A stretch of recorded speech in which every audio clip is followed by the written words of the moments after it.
বোনেরা, ভাইয়েরা, বাপেরা, আজ এই গরম আমরা সহ্য করতে পারছি না। সামান্য হাতে একটা করে ছেঁড়া চটের কি দিচ্ছে, এমন করে সেই পিঠ ফুটলে পেরেশান সবাই রয়েছে। এ যুবকেরা, তরুণীরা, বোনেরা, শুনে রেখে দাও, আর যদি আল্লাহ পাকের হুকুমের বেখিলাফ করেন, মনে রেখে দেবেন কাল কিয়ামতের ময়দানটা কেমন হবে। যেদিন মাথার এক মেঘ দেখতে রাখাত পড়েতে আল্লাহ পাক সূর্যকে নামিয়ে দেবে, সূর্যের 12 গুণ তাপকে বাড়িয়ে দেবে। আজ লক্ষ কোটি মাইল দূরে সূর্য আছে, এর তাপে যদি আমাদের এই অবস্থা হয়, আজকে সূর্যের 1 গুণ তাপ, সেদিন 12 গুণ তাপ হবে। মাথার এক মেঘ দেখতে রাখাত উপরে আল্লাহ নামিয়ে দেবে। যে দিনটা হবে বিচারের দিন। এ যুবকেরা, তরুণীরা, বাপেরা, গল্প বলতে আসিনি, কিছু কম বেশি 350 কিলোমিটার দূর থেকে এসে তোমাদেরকে গল্প শোনাতেছি না, তোমাদেরকে হাকিকাতটা শোনাতে লেগেছি। আমার আম্মা বোনেরা, আজও সময়তে পরিবর্তন হয়, এই গরমকে দেখে পরিবর্তন হয়ে যায়। কেননা কিয়ামতের দিনটা এত কঠিন দিন হবে। সেদিন সম্বন্ধে আল্লাহ নবী সাহাবাদিওকে বলেছে, বাবা সাহাবারা, এমনও বাপ পাওয়া যাবে নিজের ছেলেকে জমিনে শুইয়ে দিয়ে তার বুকের উপরে পা দিয়ে দাঁড়িয়ে যাবে। কিয়ামতের দিনে এমনও ছেলে পাওয়া যাবে নিজের জন্মদাতা বাপকে জমিনে শুইয়ে দিয়ে তার বুকের উপরে পা দিয়ে দাঁড়িয়ে যাবে। কিয়ামতের দিনে এমনও মা পাওয়া যাবে নিজের মেয়েকে জমিনে শুইয়ে দিয়ে তার বুকের উপরে পা দিয়ে দাঁড়িয়ে যাবে। কিয়ামতের দিনে এমনও মেয়ে পাওয়া যাবে নিজের জনম দুঃখিনী মাকে জমিনে শুইয়ে দিয়ে তার বুকের উপরে পা দিয়ে দাঁড়িয়ে যাবে। সাহাবা হুজুররা কাঁদতে লাগলেন, ইয়া রাসূলুল্লাহ, হাবিবাল্লাহ, এই রকমটা কেন হবে? আল্লাহ নবী বলেছেন, বাবা সাহাবারা, যেমন লোহা গুলে দিলে পুড়ে পুড়ে লাল হয়ে যায় বাবা, ওই দিন সূর্য মাথার এক বেগ দেখতে লা, এক হাত উপরে আল্লাহ বানাবিয়ে দেবে। ওই সূর্যের তাপে দে এই জমিন সেই জমিন নয়, নতুন করে আল্লাহ বানাবে। কেননা কুল্লু মান আলাইহা ফান, সবকিছু ফানা হয়ে যাবে। এই ঘর থাকবে না, বাড়ি থাকবে না, পাহাড় থাকবে না, পর্বত থাকবে না, সাগর থাকবে না, তুফান থাকবে না, কিছুই থাকবে না। আবার আল্লাহ বানাবে ময়দানে মাশর, ওই জমিনটা পুরো লাল হয়ে যাবে। ওই জমিনে বান্দা বান্দি দাঁড়াতে পারবে না। তাই যে যাকে পারবে জোর করে জমিনে শুইয়ে দিয়ে তার বুকের উপরে পা দিয়ে দাঁড়িয়ে যাবে। এ যুবকেরা, আজ আমি বলে যাচ্ছি, মানবে কিনা মানবে তোমার ব্যাপার। কেননা আমার কবরে তুমি নয়, তোমার কবরে আমি নয়। আমার জবাব আমায় দিতে হবে, তোমার জবাব তোমায় দিতে হবে। কিন্তু এটা শুনে রেখে দাও, অবশ্যই এটা কিন্তু ঘটবে। সাহাবারা বললেন, ইয়া রাসূলুল্লাহ, হাবিবাল্লাহ, এইরকম গর কেন হবে?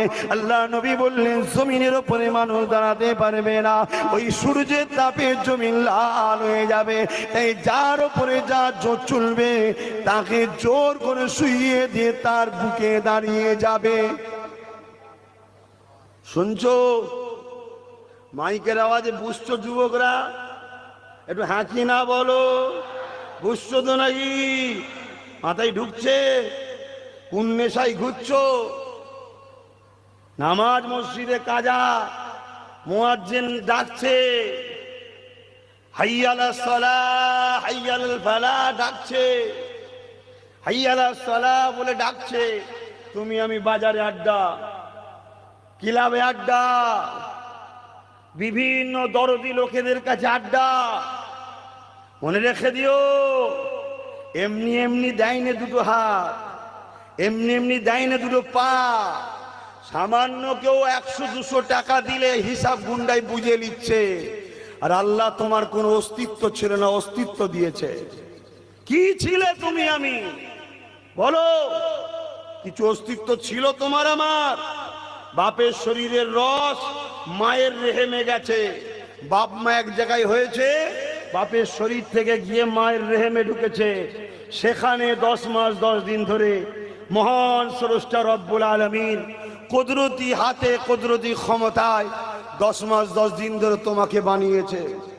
কখনো ভেবে দেখেছো নিচের তলায় তুমি শুয়ে আছো, দ্বিতীয় তলায় যদি একটা ছোট্ট পেরেক দিয়ালে মারা হয়, তুমি নিচের তলায় তার আওয়াজে ঘুমাতে পারবে না। অথচ তোমার মায়ের পেটে তোমাকে তৈরি করা হচ্ছিল, হাড় তৈরি হলো, গোস্ত দিয়া হলো, রক দিয়া হলো, চামড়া দিয়ে লেপে দেওয়া হলো, একটা সন্তান তৈরি করা হচ্ছে। একদিনের জন্য কিন্তু মা বুঝতে পারেনি কোনো আওয়াজ। দুনিয়ায় আসার আগে বলে ব্যথা হয়েছে। ব্যথাটা কি? বেরোতে চাইছে, তাই লাঠি ছুড়াছুড়ি করছে, সেইটা বুঝতে পারে না। ব্যথা হলে মায়ের হাত মাথায় যে যা গেল মনে হয়। ব্যথা হওয়াটার লক্ষণ ভালো, তার মানে এবার আসতে চাইছে। সেই ষোড়শটা তোমায় কেন বানালো ভাববে না? তোমায় বানিয়েছে দৈনিক 5 বার আমাকে সে রুকু দে, সেজদা দে। এক কথায় মা আতাকুমুর রাসূল ফাখুযুহু ওয়া মা নাহাকুম আনহু ফান্তাহু। রাসূল যা আদেশ করেছে মেনে নে, রাসূল যা নিষেধ করেছে ছেড়ে দে। এই জন্য তোদেরকে আমি বানিয়েছি। এখনো সময় আছে নিঃশ্বাস পুরোবার আগে। দুটোর সময় তওবা কবুল হয় না, দুটোর সময় তওবা কবুল হয় না। একটা হলো যখন মরণের ঘাড়ঘাড়ানি শুরু হয়ে গেছে, দেখেছেন তো, ঘড়ঘড় ঘড়ঘড় ঘড়ঘড় করছে বা যাবে, ওই সময় যতই তুমি তওবা পড়াও ও কবুল হয় না। আর তওবা করে তুই কি করবি? দুনিয়ার লোকে ঝেড়ে, দুনিয়ার লোককে কাঁদিয়ে, নিজের সন্তানকে কেঁদিয়েছিস, বাপকে কেঁদিয়েছিস, স্ত্রীকে কাঁদিয়েছিস, স্বামীকে কাঁদিয়েছিস, পাড়া প্রতিবেশীকে কাঁদিয়েছিস, জুলুম করে করে এখন ঘর ঘর করছে। তওবা করলে আর হয়? এটা একটা। আর একটা হচ্ছে যখন পশ্চিম দিক থেকে সূর্য উঠবে, উঠবে তো নাকি? এখন কোন দিক দিয়ে ওঠে? পূব দিকে। পশ্চিম দিক দিয়ে উঠবে। সেই দিনে আর তওবা করলে কিছু হবে না। অতএব সময় এখনো আছে, সেই দিনের কথা ভাবুন। সামান্য এই কষ্টটা কিছু নয়, সামান্য এই কষ্টটা কিছু নয়। আমার নওজওয়ানেরা, বাপেরা, মায়েরা, বোনেরা, এসেছি আপনার পীরের সন্তান, এসেছি আপনাদেরই নবীর বংশের সন্তান। এই নওজওয়ান তরুণেরা, নিঃশ্বাসে কোনো বিশ্বাস নাই। আপনাদের এলাকায় যে গোরস্থান রয়েছে চলে যান, ওখানে কত যুবক যুবতীর কবর রয়েছেন দেখে।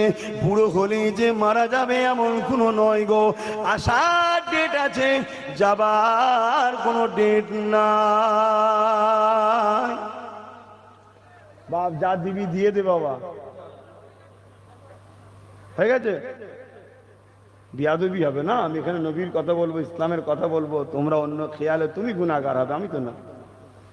আর ওই মাহফিলে বসে আলোচনা করাটাও আমার জন্য ভুল হবে, যেখানে মানুষ কোরআন হাদিস শুনতে চাই না। আমি কেন শোনাতে যাব? কি বলেন? তাই তোমরা একটু মন দিয়ে শুনতে হবে, বা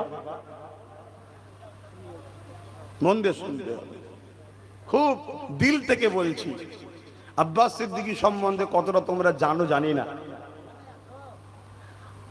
মালদায় আসার কোনো প্রয়োজন আমার নাই। আমার আল্লাহ আমার ভালোবাসার মানুষ অনেক দিয়েছে। শুধুমাত্র আমি তোমাদের ভালোবাসি আমার মুর্শিদ কেবলা দাদা হুজুরের মুখের দিকে চেয়ে, আর মোস্তফা জানে রহমত সাল্লাল্লাহু আলাইহি সাল্লামের মুখের দিকে চেয়ে ভালোবাসি, তাই আসি। না হয় সেই ফজরের নামাজ পড়ে বেরোনো, একভাবে গাড়িতে আসা, এতটা কষ্ট করে, আর হাই রোডের ওপর দিয়ে এখানে অ্যাক্সিডেন্ট, ওখানে অ্যাক্সিডেন্ট, এখানে অ্যাক্সিডেন্ট, এইসব দৃশ্য দেখে দেখতে আসা যাওয়া কম রাস্তা তো নয়। তারপরেও ছুটে ছুটে আসি, তোমাদের ভালোবাসি। অবশ্যই তোমরা ভালোবাসো বলে বসে আছো, তোমাদের ক্ষতি হোক এটা চাইবো না। তাই মন দিয়ে একটু শোনো আমার ভাইরা। হতে পারে আজকের দিনে তোমার মধ্যে একটা চেতনার দাগ লেগে যেতে পারে, ওই দাগটাই কিন্তু তোমার, ওই চেতনাটাই তোমায় জান্নাত নিয়ে যাবে। জোরে বলুন সুবহানাল্লাহ।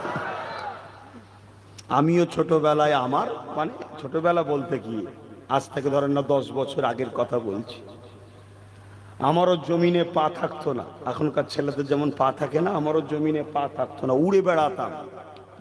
কথা বুঝে আসছে? উড়ে বেড়াতাম। মা ডাকতো, বাপ ডাকতো, বুঝাতো, কার কথা কে শোনে? রক্তের গরম, উড়ে বেড়াতাম।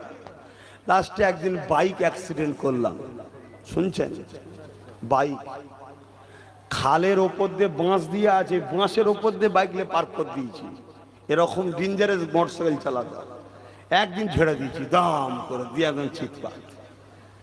1 ঘন্টা পরে হুঁশ ফিরেছে। কি খবর না হসপিটালে, তারপর আবার অজ্ঞান হয়ে গেছে।